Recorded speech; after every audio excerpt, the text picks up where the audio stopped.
чуноне ки аз шабакаҳои иҷтимоӣ мо хабардор ҳастем, дар мамлакатҳои ҳамсояи мо,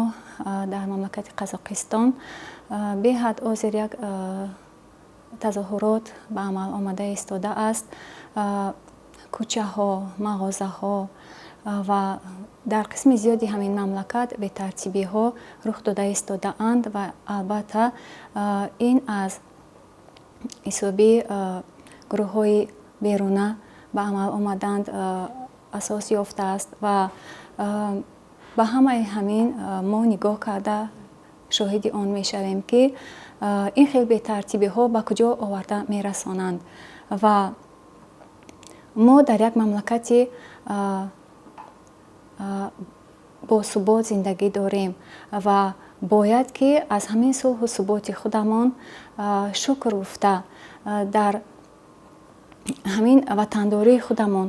қавитар бошем ва боз ҳамаи ҳамин арзишҳои сиёсӣ, арзишҳои ҳамин ҷумҳурии худамонро, миллати худамонро бояд ки ба даст гирем ва қадр кунем. Ва мо ҳар вақт дар ҳамин дарсҳои худамон ба донишҷӯҳои мо дар Донишгоҳи давлатии Кӯлоб бешак зуд ҳамин хел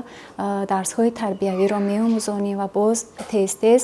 ба ёд меоварем, ки ҳама вақт онҳо ба ягон гурӯҳҳое ки аз беруна онҳоро, мардумҳои оддиро ва ба хешу табори онҳо ягон шомил нашаванд ва ба ҳамаи ҳамин чизо дода нашаванд.